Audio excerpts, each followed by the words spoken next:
ওয়ালাইকুম আসসালাম। কি খবর, তোমরা কেমন আছো? ভালো আছো? বসো বসো বসো বসো। অনেকক্ষণ হয়েছো মুক্তিযুদ্ধের গল্প শোনার জন্য। হ্যাঁ, আমি তো একজন মুক্তিযোদ্ধা।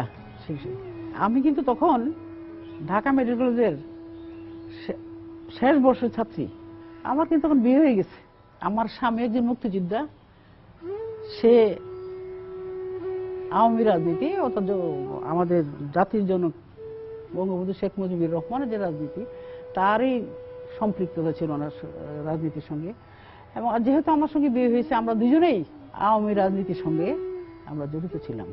70 ইলেকশন হলো, একটা ইলেকশনে কিন্তু আমাদের বাংলাদেশ নিরঙ্কুশ জয়লাভ করছি, কিন্তু আমাদেরকে সেই পাকিস্তান থেকে কিন্তু আমাদের ক্ষমতা দেয় নাই। এরপরেই নির্বাচনের পরে আসলো 7ই মার্চের ভাষণ।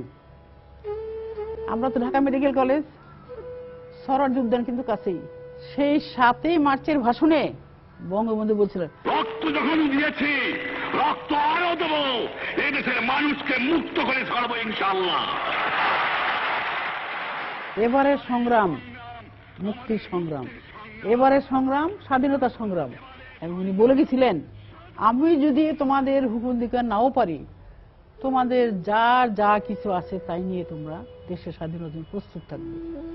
ওই ভাষণের পর থেকেই আমরা কিন্তু মানসিকভাবে প্রস্তুত ছিলাম যে কোনো একটা কিছু আমাদের সামনে আসবে। আমাদের সঙ্গে কিন্তু অনেক বিদেশি মেয়েরা পড়তো। আমার সঙ্গে মনে আছে, আমার রুমমেটই ছিল একটা মেয়ের নাম ছিল দুলসি, তারপরে সাবিহা, রাহিলা, মানে এইরকম। ঘটনা কি, মজার ঘটনা হইলো, ওরা যখন শেষের দিকে 25 মার্চের আগে ঠিক দেখতাম সন্ধ্যার সময় ওরা সবাই কজন একসঙ্গে মিলে ওরা হোস্টেলের বাইরে দাঁড়াতো, একটা গাড়ি আসতো। আমার মনে আছে বেশিরভাগ এটা কালো রঙের গাড়ি আসতো। ইয়েস, অনেক বছর আগের ঘটনা তো, একটা কালো রঙের গাড়ি আসতো। ওরা সুন্দর সব যেত, আবার কোন সময় 10টা 11টা, কোন সময় 12টা হয়ে যেত। আচ্ছা, প্রথম 2 দিন আমরা অত লক্ষ্য করি নাই। এবার আমার রুমটা ছিল, তোমরা যদি কোনো সময় মেডিকেলে যাও, একদম নিচের তলার কর্নার রুমটা, কাজে যে কেউ আসা যাওয়ার পথে গাড়ির শব্দ আমি শুনে লক্ষ্য রাখতাম। তো কয়দিন দেখার পর তখন একটু আমাদের মনে একটা কিউরিয়াসিটি জাগলো, কিরে এরা কোথায় যায় রোজ সন্ধ্যার সময়। তখন ওদের একটা মেয়ে ছিল সাবিহা, আবার আহিল, ওদের জিজ্ঞেস করছি, আমি শুনো দাঁড়াও, তুমি লোক কাহা যাতা হয়, একটু টুকটাক উর্দুতে। নাই নাই নেই বদরুন, হাম কেদার নেই যাতা হয়, অর্থাৎ আমি কোথাও যাই না, আমি হাম ঘুমনে যাতা হয়, অর্থাৎ আমরা বেড়াইতে যাই। তখন আমি বলছি, ঘুমনে যেতে হয় এতনা রাত, মানে বেড়াইতে যাও তো এত রাত্রে আসো কেন, রাত্রে 12টায়? ওদের কথা না, এসেই হো যেতে হয়। তারপরে কিন্তু আমার রুমে ছিল সাকিনা, ছিল হাসি, ছিল আমরা। আমি যে না রে, এদের কোন রকম একটা সন্দেহ আছে না, এর কিভাবে যায়। তো একদিন করেছে কি, ওসব ধরা পড়ছে, ওরা তো কম চালাক না। মনে করো ওরা দাঁড়িয়ে রয়েছে, গাড়িটা আসলো, গাড়ি থেকে 1-2 লোক নামলো ওদেরকে। তা আমরা উর্দু পুরোপুরি একেবারে বলতে না পারলে উর্দু কথা বুঝতে পারতাম, নাহলে আমি কেউ বলছি। কারণ আমি আমার রুমমেটে বলছিলাম, তুই দাঁড়া, আমি তো এমনি সামনে দিয়ে, মনে কর তোমরা এখানে বসে রয়েছো, আমি সামনে দিয়ে হাইটে গেলাম, কিন্তু আমার কানটা রয়েছে তোমরা কি বলো এটার উপরে। ওরা যেন বুঝতাম, দাঁড়া আমি যাই, আমি একটু দেখি। তো ওরাও কি আমার সে কম শেয়ানা।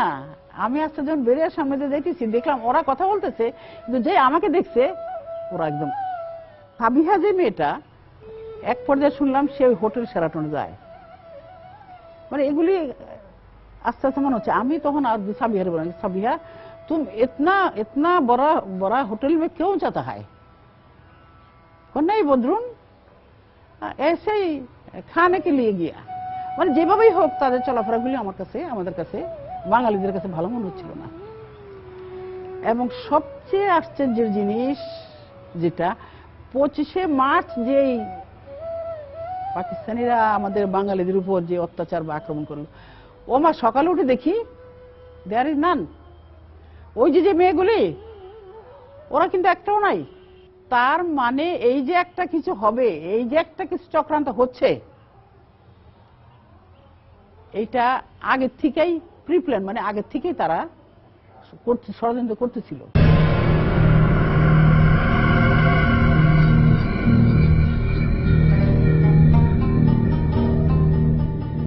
25শে মার্চ রাত্রে সে 12টার পরে মনে হয় সে আর্মিরা যখন ক্যান্টনমেন্ট থেকে বেরোলো, সেই গাড়ির শব্দ, বোম্বিং এর শব্দ, আমরা তো তখন হোস্টেলের ভিতরে, আমরা তো ভয়ে যে কোথায় যাব, কার কাছে যাব, কি করব।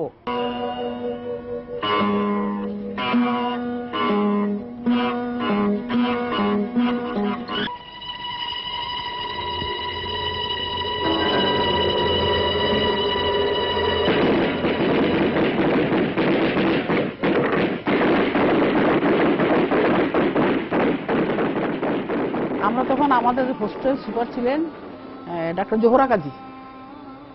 উনি একদম বড় গাইনোকোলজিস্ট, অনেকেই চিনে নাম বললে।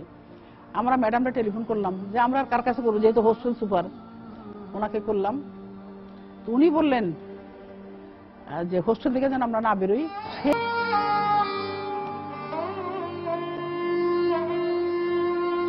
তারপর দিন তারা কারফিউ দিয়ে দিল। তুমি বললে কারফিউ মানে যেন বেরোতে না পারে লোক, একজন বা দুইজনের বেশি। ওই দিন সারাদিনই ছিল 26শে মার্চ। 27 তারিখ বা 28 তারিখে একেবারে তো আর লোকটা বন্ধ করে রাখা যায় না, তারা ওই কারফিউটা শিথিল করছে। তখন আমি এবং আমার স্বামী যেভাবেই হোক আমরা ওইখান থেকে বেরোয়ার চেষ্টা করি। এবং আমার মনে আছে আমি যখন বেরোই, আমার আরো রুমমেটরা আছে, তো অনেকের বাড়ি সে দিনাজপুর, রংপুর, কত দূর, সবাই যে আত্মীয় স্বজন সবসময় থাকবে এমন না। দু একটা রুমমেট বলতেছে যে বদরুন তুই তো যাচ্ছিস, তুই যা, আল্লাহ তোরে ভালো করুক, দোয়া করিস যেন ইনশাল্লাহ আমরাও বেঁচে থেকে তোদের সঙ্গে আবার দেখা হয়। এপ্রিল মাসের 7 তারিখে কুমিল্লা ক্যান্টনমেন্ট থেকে পাক আর্মিরা ক্যান্টনমেন্ট থেকে বেরোয় এখন সব জায়গায় ছড়াচ্ছে।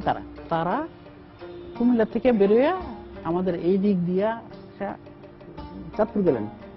ওরা যাচ্ছে কিন্তু 7 তারিখ। 8 তারিখ যাওয়ার সময়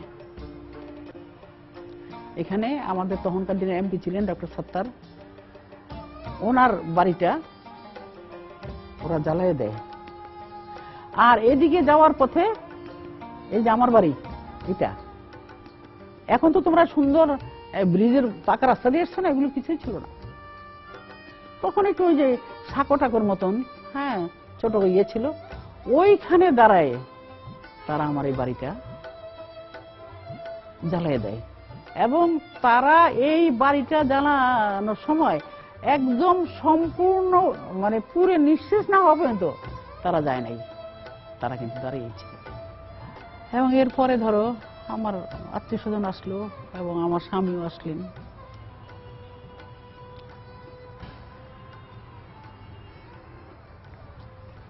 সে আইসা আমাকে, তখন ছিল আমরা দুইজনে যুদ্ধ করছি,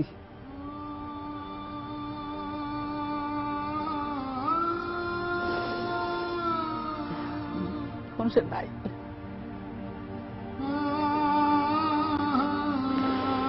আসলে আমি এইসব কথা বলতে গেলে নিজের আমি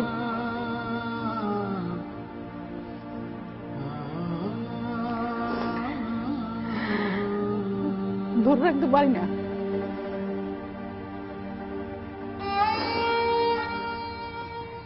সে আমাকে বলে আমার কাছে বিদায়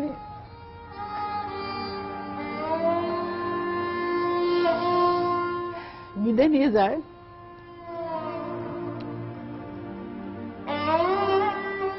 তখন যুদ্ধে হয়তো বিদায় নিয়েছে, পরে চির বিদায় নিয়ে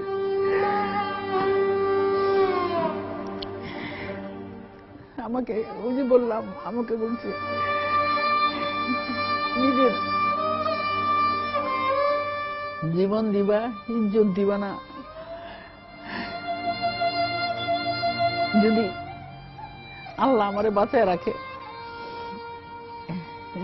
তোমার সঙ্গে হয়তো দেখা হবে। 9 মাস পরে তার সঙ্গে আমার দেখা হয়।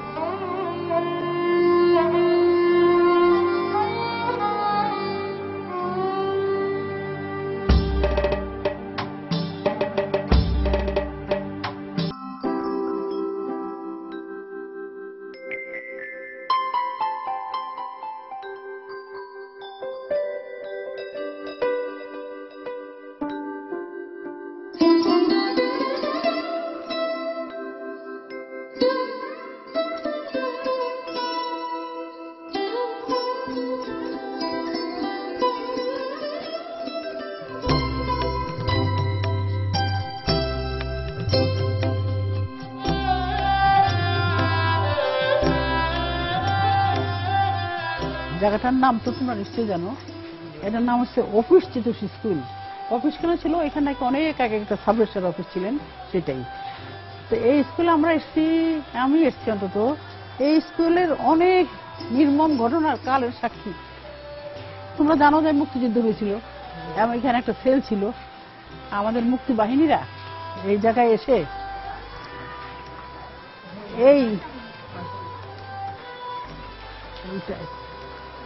আমরা এদিক দিয়ে আসে, তুমি দেখো, আমি তোমাদেরকে দেখাই।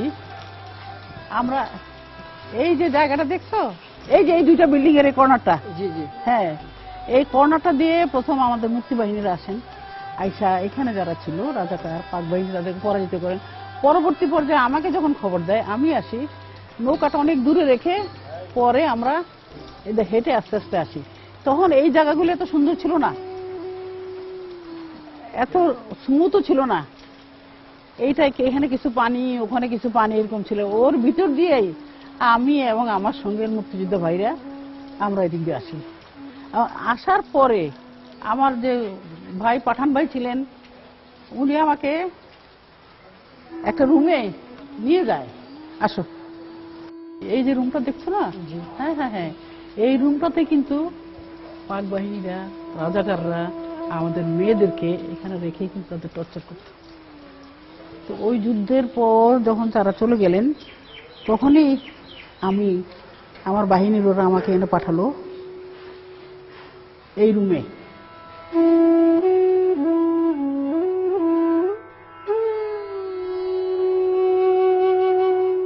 সেদিন এরকম বৃষ্টি, গুড়ি গুড়ি।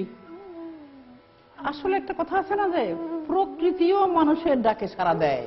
এইদিকে মা বোনদের অত্যাচার, এদিকে বাইরের এটা, মনে হচ্ছে যেন প্রকৃতি তাদের সঙ্গে একাত্ম হয়ে গেছে। যে আজকে যেরকম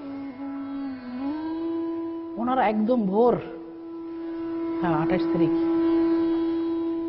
ভোরবেলা, পাক বাহিনী তো তাদের সেই লোভ লালসা এইসব মত্ত, কাজে ওরা ভাবে নাই যে এইরকম একটা প্রতিরোধের সম্মুখীন তারা হবে। একটা ট্রুপে প্রায় 40 জনের মতন থাকে, আরো হয়তো বেশিও থাকে। তা আমাদের এই ট্রুপটা এই ভোরবেলা একদম ফজরের আযান পড়ার সাথে সাথে, মানে যখন সবাই ঘুমে এবং তারাও নিশ্চিন্তে যে ঠিক আছে দাদা তো আর এরকম প্রতিরোধের চিন্তা করেই নাই, একদম ঘেরাও করে ফেলছে। এবং 28 তারিখ সকাল থেকে 28 তারিখ রাত্র 29 তারিখ পর্যন্ত কিন্তু যুদ্ধ হয়। এমন কিছু রেখে যায় না, তারা তো তাদের লাশটা সবকিছু নিয়ে যায়। কেন তাদের বুট জুতা বা আরো কোনো কিছু, সামান্য কিছু এখানে ছিল। তখন মুক্তিযুদ্ধদের প্রায় হেডকোয়ার্টারের মতনই বলা চলে, রামগঞ্জের দিকে পানিয়াল একটা। আমি ওখানেই বেশিরভাগ আমার থাকা হতো।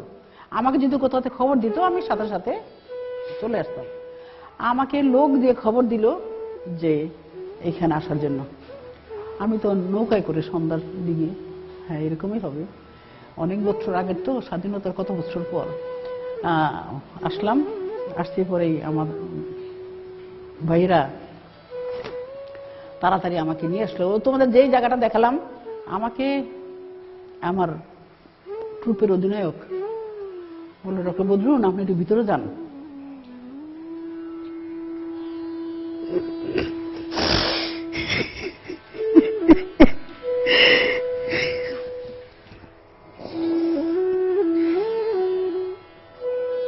আমি তো তোমাদেরকে এখন বলতেছি, তোমরা তো দেখো নাই, আমি চোখ বন্ধ করে আমার চোখের সামনে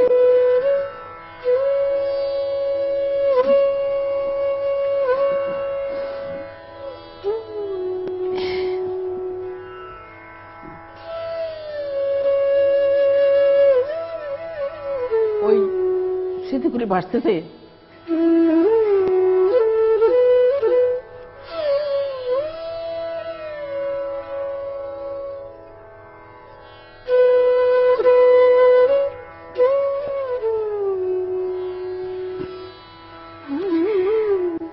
মেয়েগুলিকে মানে সম্পূর্ণ বিভৎস অবস্থা, এক কথা উলঙ্গ, সবগুলি এখানে।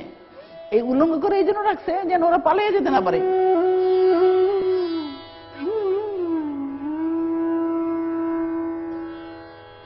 এই জন্য তখন বলছিলাম যে এই স্কুলটা অনেক কিছুর সাক্ষী।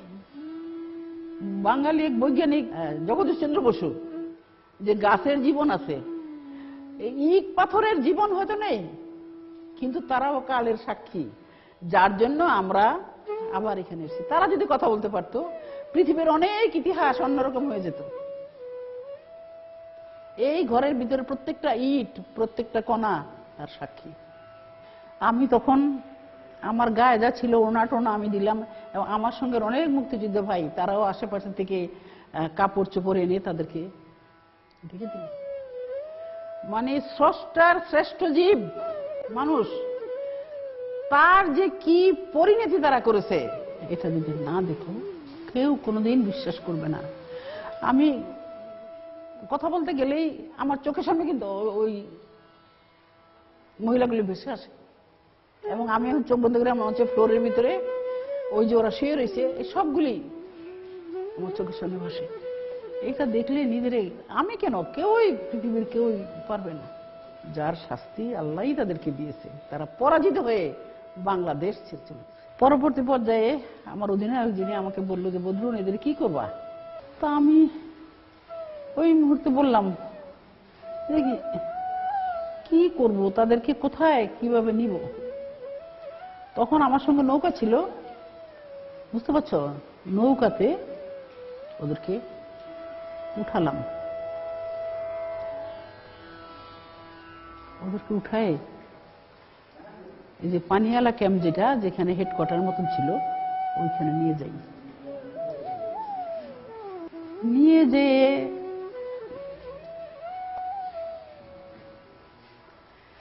মেয়েগুলো আমাকে দেখে মানে ওরা কি বলবে কি করবে আমি বুঝে, আমি জানি না তোমরা বুঝতে পারছো কিনা আমার আবেগটা। ওরা আমাকে দেখে মনে হলো যেন একটা স্বর্গের কোন দেবতা বা এই জাতীয় কেউ যেন ওদের সামনে আসছে। আমি ওখানে রাখলাম, ওইখানে একটা হেডকোয়ার্টারের মধ্যে একটা ঘর ছিল, ওইখানেও আমরা প্রয়োজন ওদেরকে উঠে, বেশি খারাপ রোগী টুগী হইলে ওদেরকে উঠে নিয়ে চিকিৎসা করেছি।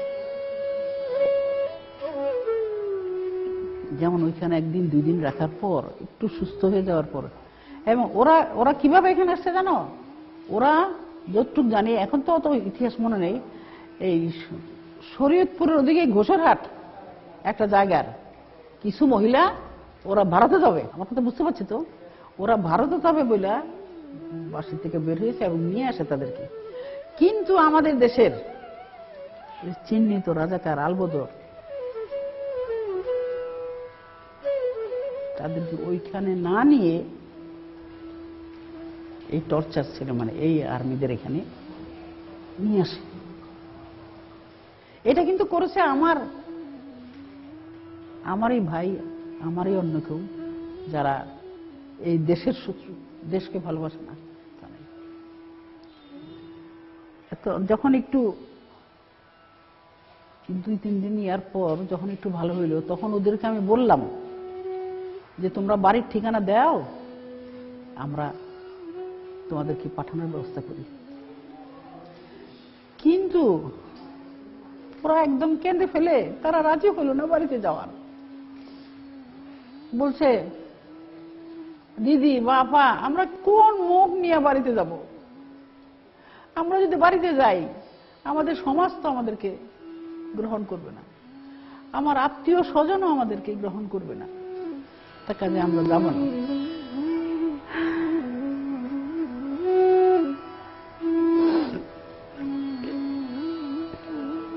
তারপরেও আমরা অনেক চেষ্টা করে আমার জোয়ান যারা ভাই, ট্রুপসে যারা ভাই ছিলেন, যারা হয়তো যদি ইন্ডিয়া যেতে চায় ওখানে ইন্ডিয়া পাঠানোর ব্যবস্থা করেছে, বা কোনো না কোনো ভাবে কোথাও না কোথাও তাদেরকে পাঠানোর ব্যবস্থা করেছে। এখন দেখো আমাদের মা বোনদের ইজ্জত মান সম্ভ্রম কিভাবে বর্বর হানাদার বাহিনী লুট করেছে। আমি যখন প্রথম এই রুমে আসি আয়শা, আমি একটু আগে বলছি, মানে রুমের অবস্থা দেখে আমি ওই মুহূর্তে যে ওদের গণনা করব ঠিক সাথে সাথে সেটা করতে পারি নাই। কারণ ওদেরকে দেখেই আমি নিজেরে ধরে রাখতে পারছিলাম না যে এই অবস্থায় তারা আছে। পরে অবশ্য দেখলাম একটু নিজেরে একটু কন্ট্রোল করা বা একটু ধৈর্য ধরে 12 থেকে 13 জন বা 14 জন এরকম হবে মহিলা যাদের এই অবস্থায় দেখেছি।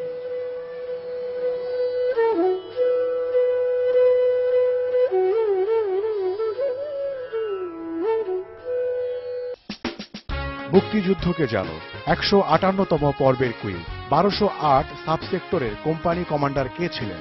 এ সুবেদার রফিকুল ইসলাম, বি সুবেদার জহিরুল হক পাঠান, সি সুবেদার রশিদুল হাসান, ডি সুবেদার জাহাঙ্গীর আলম। বৃহস্পতিবারের ভেতর ঠিক জবাব পাঠাও। এমজে স্পেস ABC অথবা ডি লিখে পাঠিয়ে দাও 16242 নম্বরে। ঠিক উত্তরদাতাদের মধ্য থেকে 3 জনকে পুরস্কার হিসেবে দেয়া হবে মুক্তিযুদ্ধের বই। মুক্তিযুদ্ধকে জানো 157তম পর্বের কুইজের ফলাফল। প্রশ্ন ছিল নবীগঞ্জ থানা যুদ্ধে শহীদ হন কে? সঠিক উত্তর এ ধ্রুব। এই পর্বের বিজয়ীরা মিনু, মুনিম ও ফখরুল। যথাসময়ে তোমাদের ঠিকানায় পৌঁছে যাবে পুরস্কার।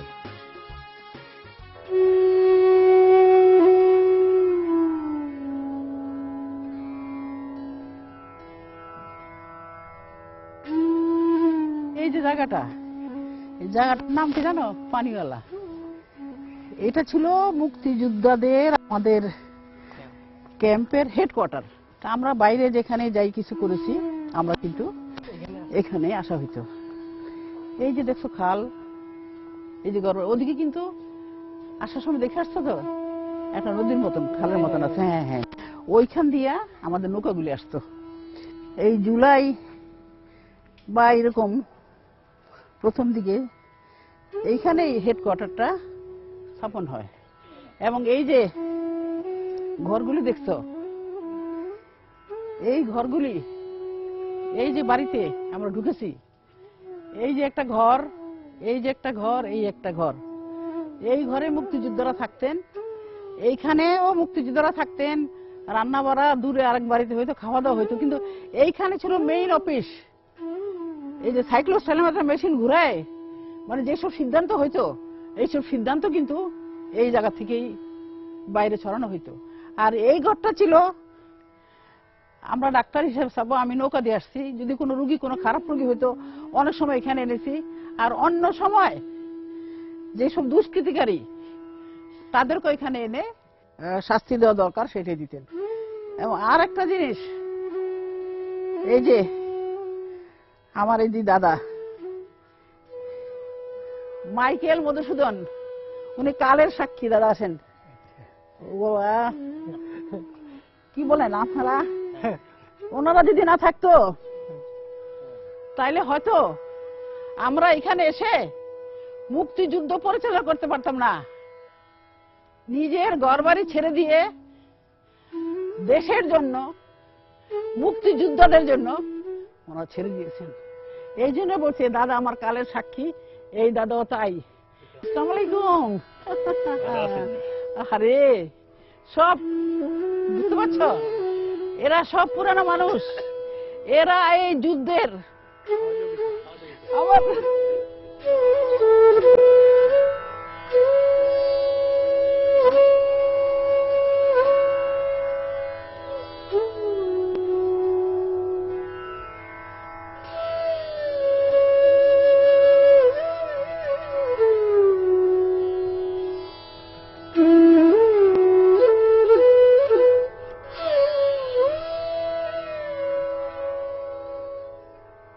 দাদা আপনার তো মনে আছে, ওই যে ফারুক করে একটা ছেলে বললো নৌকা দিয়ে এখানে নিয়ে এসছে, তাই না? নিয়ে এসছে না? হ্যাঁ হ্যাঁ, সাইশিয়ালির যুদ্ধে এই যে হ্যাঁ আহত হয়েছিল, তখন ওখানে তো আর আমরা চিকিৎসা করা যেত না। এইটা ছিল আমাদের হেডকোয়ার্টার। হ্যাঁ, এইখানে পাঞ্জাবিরা বা পাক সৈন্যরা আসার অত সাহস করতো না। এইখানে যে খাল দেখে আসছো, এই নৌকা দিয়ে তাকে নিয়ে আসা হয়েছিল। আমি নৌকার মধ্যে রেখেছি। সারা রাত্র ছিল না, তাকে আনা হয়েছিল 29 তারিখ। হ্যাঁ, সারা রাত্র ছিল। কিন্তু তার এত রক্তক্ষরণ হয়েছিল যেটা হ্যাঁ, আমাদের তো তখন সেই রকম আধুনিক যন্ত্রপাতি বা চিকিৎসার সবকিছু ছিল না। আমি ছিলাম একজন স্টুডেন্ট, কিছু ওষুধপত্র আমার হ্যাঁ আমার নৌকায় ছিল, তা দিয়ে যতটুকু চিকিৎসা করা যায় সেটাই করছি। কিন্তু সারা যুদ্ধ করেও তাকে আমরা বাঁচাতে পারি নাই। এই পানিয়ালা নামটা কিন্তু মুক্তিযুদ্ধের ইতিহাসে, তাই না, একটা বড় অনেক বিখ্যাত নাম। হ্যাঁ, বিখ্যাত নাম, অনেক বিখ্যাত নাম। এখন এখানকার অবদান অনেক বড়, অনেক বেশি, অনেক। কারণ এখানকার লোক 6 মাস এই 1200 লোকের খাওয়ার সংস্থান করেছে। দাদা। ওই যে স্টেনোগ্রাফার হোক বা সাইক্লোস্ট, একটা মেশিনের মতন ছিল, তো মেশিনের ভিতরে তারা ঘুরে ঘুরে পোস্টার বানাইতো। আচ্ছা বলেন, পরে পোস্টার কোথায় কোথায় লাগাইতেন না যে বললেন না? বাজারের এইসব ওয়াল টোয়ালের মধ্যে, ওয়াল তো ছিল না তখন, টিনের ঘর, সাদা ঘর, কিছু বেড়া গোড়া লাগাইছি আর কি। আসলে ওই যে আপনি এই যে সাইক্লোস্টাল মেশিনের কথা বললেন, জি, এই মেশিনটা আমাদের একজন মুক্তিযোদ্ধা, ওর নাম হলো মোখলেসুর রহমান, চাঁদপুর ওয়াবদা অফিস আছে একটা, এখান থেকে সাইক্লোস্টাইল মেশিনটা মোখলেসুর রহমান মিজি, এখন যে মহিষাদী ইউনিয়নের চেয়ারম্যান, মুক্তিযোদ্ধা, ট্রেন মুক্তিযোদ্ধা, উনি এবং তার সাথে আরো 2-3 জন এটা নিয়ে আসতে পরে এটা কলিমুল্লাহ ভূঁইয়া সাহেব পানিওয়ালা থেকে এই সাইক্লোস্টাইলটা মেশিন দিয়ে সব ধরনের ইস্তেহার, তারপরে নির্দেশ, অফিসের কাজকর্ম করা হয়। মাস্টার ভাই ভালো বলছে, সেটা হইলো যে আসলে আগে এটা আমাদের সদর দপ্তর ছিল না। আমাদের সদর দপ্তর প্রথমে ছিল চেরিয়ারা, লন্ডন বাড়ি নাকি বাড়ি একটা বলে, নরিমপুর নাকি একটা, নরিমপুরে আসি, এবং আমাদের অলিপুরে, ওইখানে আর্মামেন্ট যা আছে সবকিছু ওইখানে থাকতো। কিন্তু আসলে হামলা হইতো খুব বেশি, এবং এই রামগঞ্জের এই এলাকাটা এটা দুর্গম ছিল, সেই কারণে 21 তারিখে হেডকোয়ার্টার এখানে সরাই হচ্ছে, এখানে হেডকোয়ার্টারটাকে আনে। এবং আমাদের যে সেক্টরটা এটা আপনার 1208 না, হ্যাঁ 1208 সাবসেক্টর, কোড নাম হলো মধুমতি। এটা 2 নম্বর সেক্টরের একটা সাবসেক্টর। এর কোম্পানি কমান্ডারের নাম ছিল তখন সুবেদার জহির লক। ওদিকে খালের মতো, ডাকাতিয়া নদীর মতন, তখন আমার নৌকাটাকে আটকালো। ওই টর্চ নিয়ে তারা পাহারা দিচ্ছে আর নৌকা আসছে। তখন আমার যে মাঝি, সে আমাকে বলতেছে যে সাসেম্মা আপনি নামে যান। হায়, এত রাত্রে আমি কিভাবে কোথায় নামবো? তবু সে বলছে আপনি নেমে যান, কারণ ওরা নৌকায় ডুববে, হয়তো নৌকায় ডুববে আপনাকে দেখবে। আমি তখন সবচেয়ে বড় কথা আল্লাহর রহমত, নিজের জীবন বাঁচানো। আমি নৌকায় নেমে গেলাম, নেমে গিয়ে ঠিক ওই নিচে ধরে রাখলাম এইভাবে যেন আমাকে না দেখে। তখন আমার মনে হইলো আমার পাশে দিয়ে যেন কি লাগতেছে। তারপর ওরা যখন চলে গেল, আমি তখন উঠতে বললো, আমি দেখি মরা লাশ। মানে এখন যত সহজে বলছি, এই মরা লাশ দেখা তখন তো আবার আমি নিজের কিছুটা স্বাভাবিক হতে ফিরে এসেছি।